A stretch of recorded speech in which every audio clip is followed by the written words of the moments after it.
Oke guys, welcome to Daily Charting with Toshi, di mana kita akan daily chart your favorite cryptocurrencies. Oke, dalam 24 jam terakhir, cryptocurrency market kembali meningkat sebesar 3,15%.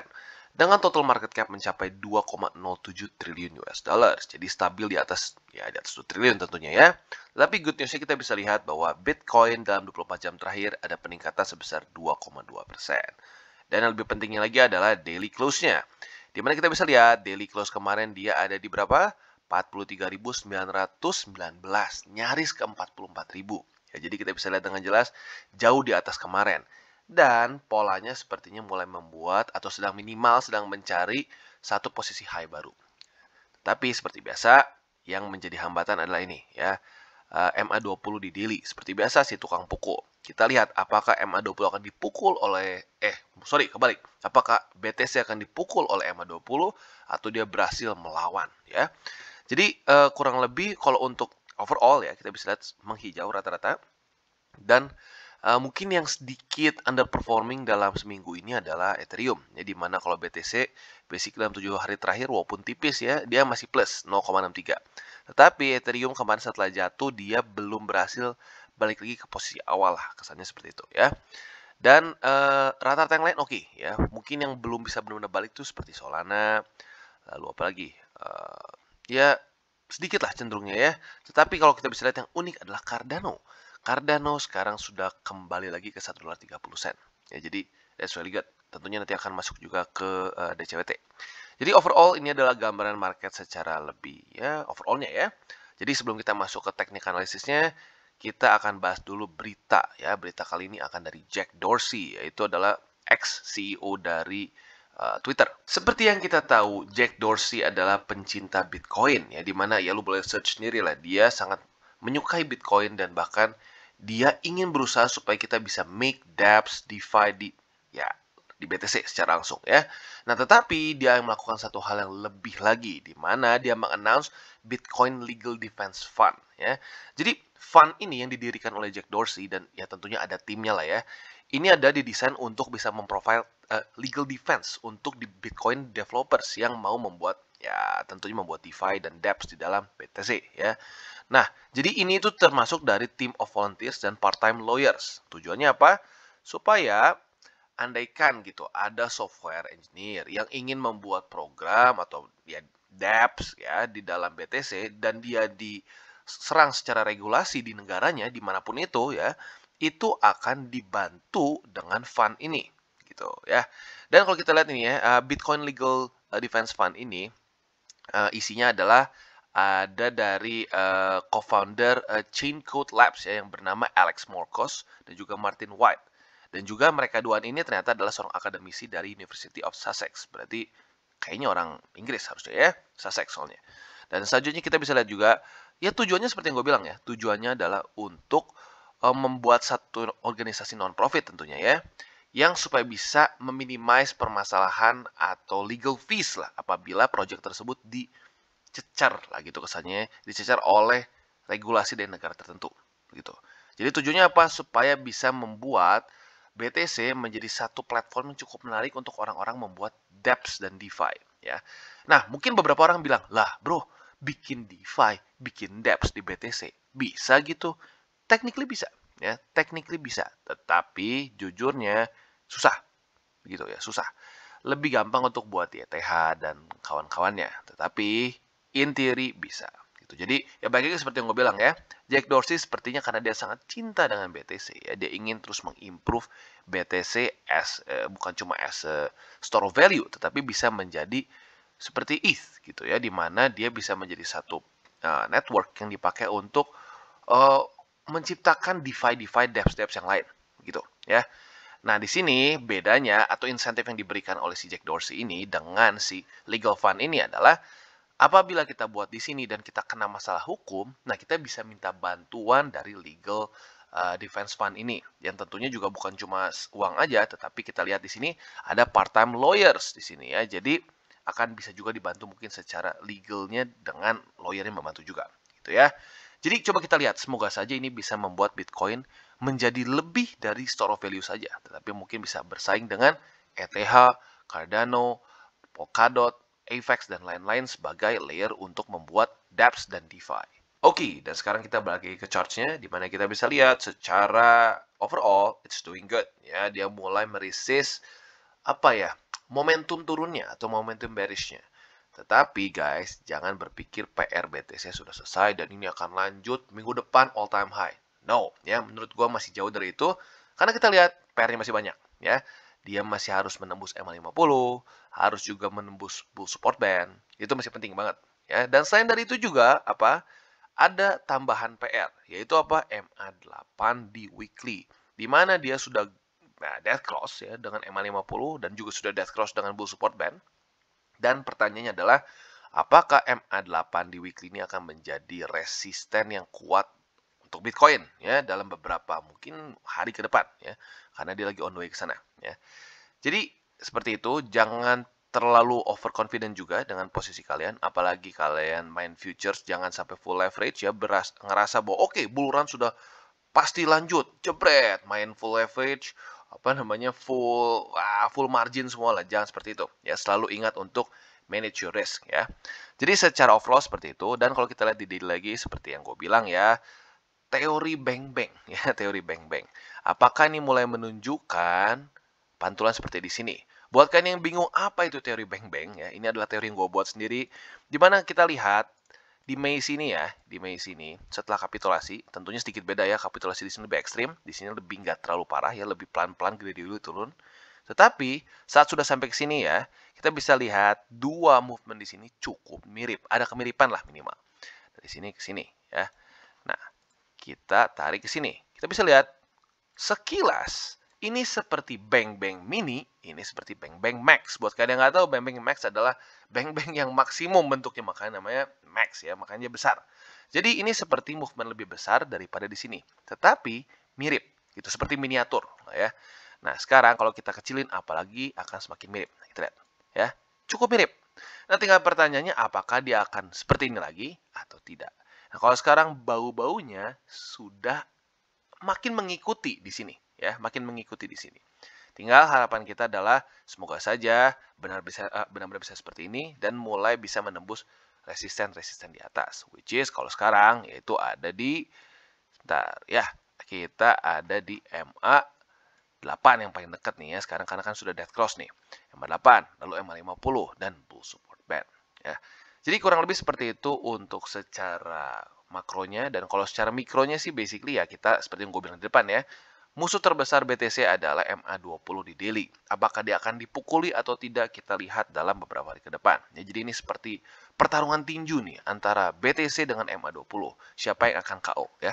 Oke, dan selanjutnya Atom atau Cosmos, di mana kita bisa lihat dia sepertinya ada sedikit hambatan di daerah sini. Sebelumnya kita bisa lihat ini menjadi wick yang luar biasa panjang. Artinya apa? Semakin panjang wick ke atas ya, dan apalagi kalau candle jadi merah, itu sellers menang ya, para seller menang. Artinya apa di sini? Dia pernah naik sampai setinggi ini, tetapi kepukul turun lagi oleh sell orders dari para ya bear mungkin ya. Nah, di mana setelah itu dia turun dan akhirnya mendapatkan support di MA20. Nah, for now dia sepertinya mendapatkan permasalahan yang sama di daerah sini. Tetapi perbedaannya apa? Dia sudah tarik nafas dulu ke sini ya. Harusnya sudah cukup bisa lanjut lagi ke atas gitu. Nah, tetapi baik lagi buat kalian yang penasaran gitu, buy limitnya di mana? Basically the same kalau buat kalian yang konservatif ya. Bisa saja kalian pasang di MA20 di daily ya, karena bisa saja jangan-jangan resistensi ini cukup kuat dan dia perlu ambil nafas sekali lagi gitu. Nah, buat kalian yang lebih agresif dan merasa ini sepertinya lebih bullish, bro. Ini udah cukup di sini ya, supportnya udah kena 20 di daily. Sekarang dia udah bisa naik tanpa harus turun lagi ke 20. Well, kalau kalian yang lebih seperti itu, lebih agresif, boleh saja kalian masuk di MA50 di H4 ya, atau bisa juga setelah golden cross di MA20 begitu pantulannya ya. Jadi kurang lebih seperti itu untuk Atom, quite easy ya. Buat kalian yang lebih agresif, bisa antara dia 50 atau 20 ya. Kalau kalian lebih agresif lagi ya asalkan 50 kena boleh. Buat kalian yang agresif aja gitu ya, tunggu sampai golden cross baru di 20 boleh. Atau buat kalian yang lebih konservatif, boleh aja tunggu di MA20 di daily ya. Jadi simple banget, hanya seperti itu saja ya. Dan sekali lagi gue ingatkan, DCWT bukanlah bagi-bagi sinyal ya. Dan DCWT ini adalah tujuannya untuk edukasi Dan yang pasti ini bukan financial advice, gitu ya. Ini adalah channel edukasi, ya. Jadi kurang lebih seperti itu, dan sekali lagi gue ingatkan untuk manage your risk. Sekarang sentimen cenderung bullish ya, cenderung seperti mau reversal, tetapi jangan terlalu overconfident sampai kalian over leverage dan ujung-ujungnya malah terlikuidasi di markets. Oke, dan selanjutnya Cardano, di mana kita bisa lihat Cardano sekarang berhasil ya, kemarin berhasil tembus lagi daerah $1.20. Dimana kemarin lusanya gue rada deg-degan nih, ketahan nggak nih, ke-reject nggak nih sama sini. Tetapi seperti yang gue bilang juga, Cardano sangat-sangat terkait sekali dengan BTC dalam beberapa minggu ke belakang ya secara movement. BTC naik, dia ikutan naik. BTC turun, Cardano turun lebih parah gitu ya. Kenapa? Ya karena kita bisa lihat lagi, walaupun Cardano adalah top 10, ya masuk ke top 10, tetapi kita bisa lihat juga dengan jelas dia secara market cap jauh lebih kecil dibandingkan dengan BTC ya. BTC 824 miliar, sementara Cardano hanya 43 miliar. Maka otomatis dia secara resiko akan lebih tinggi.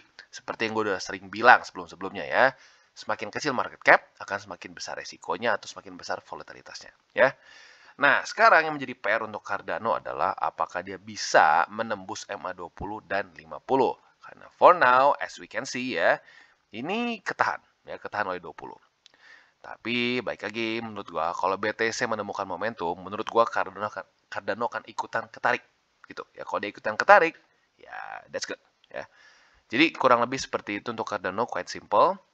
Nah, buy limit di mana? Buy limit ini nggak buat semua ya. Kalau kalian sudah punya buy limit di daerah 1,2 sebelumnya di sini, ya sudah jangan tambah lagi. Kalau nggak di situ-situ terus averagingnya, ya nggak efektif. Tapi buat kalian yang mungkin dulu-dulu belum berani beli, nah, di sini mungkin boleh saja kalian tambahkan posisi di $1.20. Tapi sekali lagi gue ingatkan untuk orang-orang yang belum averaging di daerah sini, ya. Jadi kurang lebih seperti itu untuk Cardano. Dan untuk PR-nya gue ulangin lagi, tembus 20 dan 50 gitu. Oke, dan selanjutnya FTM, di mana kita bisa lihat FTM sedang mencari momentum untuk menembus all time high dia ya. Tapi ini bukan all time high dia ya, technically speaking all time high dia itu di sini di $3.47. Ya, ini adalah close dari candle all time high dia. Ya, jadi kurang lebih PR utamanya adalah menembus dulu $3.15. Ya, karena atau lebih tepatnya gini, bukan cuma tembus. Kalau cuma tembus doang bisa di sini sama aja udah pernah tembus juga. Tetapi lebih pentingnya adalah dia bisa close di atas dari $3.15. Artinya kalau seperti itu apa? Dia membuat higher high ya, higher high. Kalau dia membuat higher high, artinya apa? Dia memberikan sinyal ke markets bahwa dia momentumnya cukup kuat untuk lanjut ke atas. Nah, itu yang kita cari. Ya. Jadi sebenarnya technical analysis is quite simple. Gitu. Yang dilakukan dengan kita melihat charting adalah melihat konfirmasi apakah aset tertentu itu siap untuk lanjut lagi ke atas atau perlu tarik nafas dulu ke bawah. Gitu. Ya. Simple. Hanya seperti itu saja. Nah, sekarang pertanyaannya, oke bang, ngerti bang. Sekarang pertanyaan, apakah gue bisa tambah posisi gue di Phantom? Ya tentunya bisa ya. Seperti biasa buat kalian yang konservatif, bisa di MA20 di daily gitu. Buat kalian yang lebih agresif, ya merasa bahwa ini nggak akan jadi permasalahan untuk Phantom, kalian bisa saja taruh di mana? For hourly chart. Ya, antara dua, seperti mirip kayak Atom tadi ya. Antara lu beli di MA50 ya, atau lu tunggu dulu sampai golden cross antara MA50 dan 20, baru beli di pantulan MA20. Ya, jadi ada dua pilihannya. Antara lu beli di pantulan MA50 ya yang warna biru ini, atau lu tunggu dulu golden cross dan beli di pantulan yang MA20 ya. Jadi kurang lebih seperti itu untuk Phantom, dan overall it's looking good. It's looking good ya. Tinggal semoga saja BTC nggak melakukan hal-hal aneh. Kalau BTC tidak melakukan hal aneh ya, minimal stabil, kata gua Phantom harusnya bisa menembus new all time high ya, selama BTC tidak aneh-aneh tentunya ya. Oke, dan selanjutnya kita akan bahas mengenai Harmony atau One karena cukup populer ya. Banyak yang request. Jadi kita bisa lihat Harmony sedang dalam kondisi yang sangat luar biasa baik ya, di mana dia sekarang sudah cukup dekat ke all time high dia ya, yang sebelumnya tentunya ya, yaitu di daerah 0,38 ya, berarti di 38 sen. Ya, sekarang di 35, berarti tipis-tipis dikit lagi all time high. Sekarang pertanyaannya, bisa nggak all time high? Menurut gue sangat bisa. Tetapi, baik lagi, tunggu BTC. Kalau BTC minimal stabil aja, nggak aneh-aneh, menurut gue dengan waktu ya, beberapa hari ke depan, mungkin sampai seminggu ke depan, harusnya bisa menembus new all time high. In theory, ya. Tapi kalau BTC mulai turun, Ya, siap-siap ya, siap-siap aja gitu. Nah, tetapi jangan sampai karena berpikir, wah ini all time high nih kata Bang Toshi, pasti naik lagi. Udah gitu price discovery terus wah ngepam. Ya jangan dipaksain di resisten, tetap seperti biasa ya. Tunggulah sampai kena support gitu. Nah, kalau buat yang konservatif seperti biasa di MA20 di daily. Tetapi mungkin kalau kalian ngerasa, Bang, Harmony beda Bang, dia secara momentum lebih cepat daripada yang lain. Ya boleh, lu masuknya lebih ke agresif. Kalau lebih agresif seperti biasa kita ke 4 hour chart.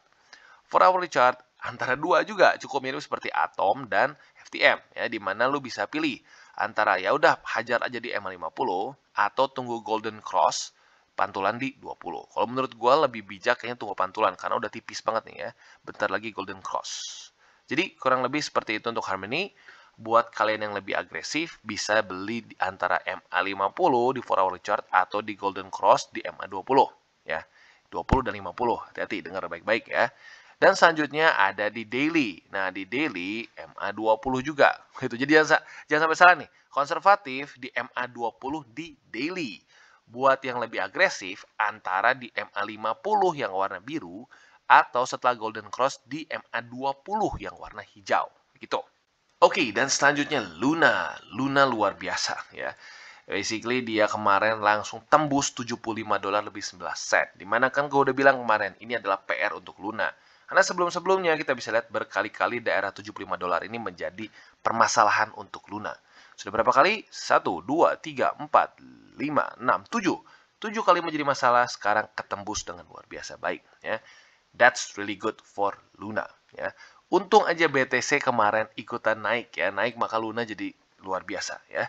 Nah sekarang pertanyaannya apakah dia akan dipukuli oleh MA20 di daily atau tidak. Ya itu jadi sangat penting. Karena seperti biasa buat kalian yang sudah sering dengar DCWT, MA20 apabila dia ada di atas dia sering kali menjadi bully ya.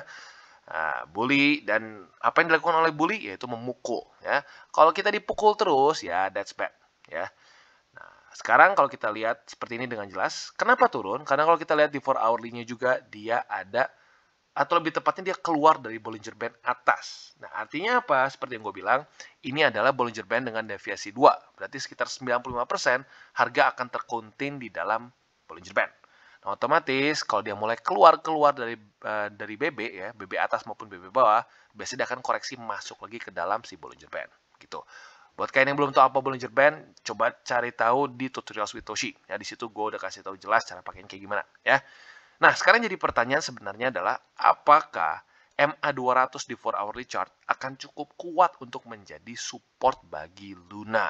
Gitu, ya. Kalau sampai 200 cukup kuat, ya, that's really good. That's really bullish for Luna.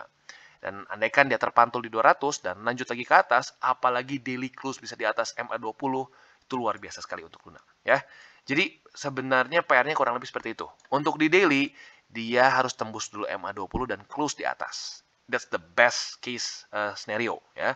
Buat yang lebih ya andaikan dia kurang momentum ya sudah nggak apa. Dia koreksi dulu tetapi jangan sampai membuat apa lower low gitu. Jangan sampai tembus lagi daerah $75.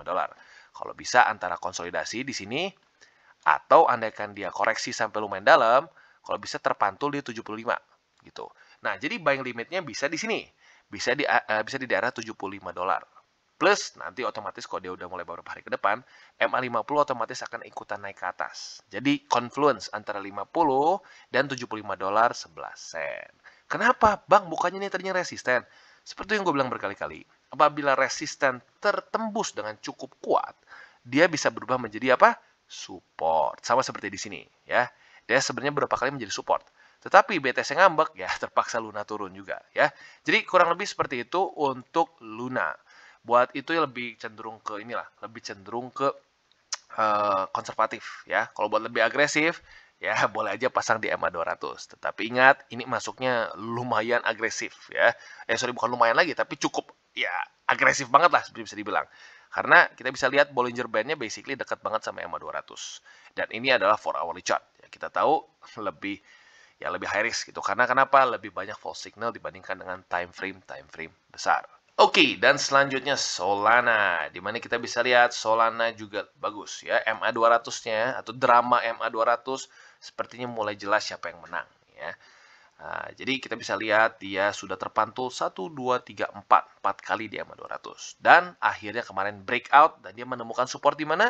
Sesuai dengan yang kita bahas di DCWT. Menemukan support di daerah Fibonacci 50%. Ya. Jadi ya cukup menyenangkan kalau melihat semuanya sesuai dengan analisa gitu. Tetapi walaupun seperti itu kita bisa lihat sekarang MA20 semakin dekat. Dan kita lihat keganasan MA20. Lihat ya di sini ganas sekali ya di sini juga. Jadi seperti yang kita lihat, musuh terbesar utama kita ya, atau bos pertama kita kalau kita lagi sedang bear market, gitu, bukan bear market lah, lagi tren yang bearish, itu adalah MA20. Karena kenapa? Biasanya MA20 adalah MA tercepat yang ada minimal di chart gua, gitu ya. Nah, kalau dia sampai terpukul terus oleh MA20, itu seringkali membuat jadi apa? Lower low, gitu. Yang membuat lower low itu biasanya MA20. Nah, jadi andaikan kita bisa tembus dulu MA20, itu jadi luar biasa bagus gitu ya. Jadi PR untuk Solana adalah dia harus tembus dulu MA20 di daily dan close di atasnya ya. Nah, lalu selanjutnya kalau buy limit buat kalian yang konservatif bisa pilih antara dua. Antara di sini di daerah di 140 lah kalau kita buletin ya. Di daerah $140 atau di MA200 di daily. Buat yang lebih agresif kita pindah ke 4 hourly. Nah, di 4 hourly kita bisa lihat, lu bisa aja pasang buy limit antara dua nih. Tunggu sampai golden cross, ya mirip-mirip seperti Atom dan Phantom nih kalau kita lihat ya. Tunggu golden cross, beli pantulan di 20, atau lu beli dulu di MA50. Mana lebih high risk? Ya lebih high risk beli di 50, karena konfirmasi lebih dikit gitu. Ya, jadi quite simple, cara kerjanya sangat mirip dengan kalau kita mau beli antara Atom atau Phantom. Oke guys, sekian dari segmen Daily Charting with Toshi. Apabila segmen ini bermanfaat, boleh share dengan teman-teman dan jangan lupa untuk like, subscribe, klik the bell icon, dan see you on the next videos.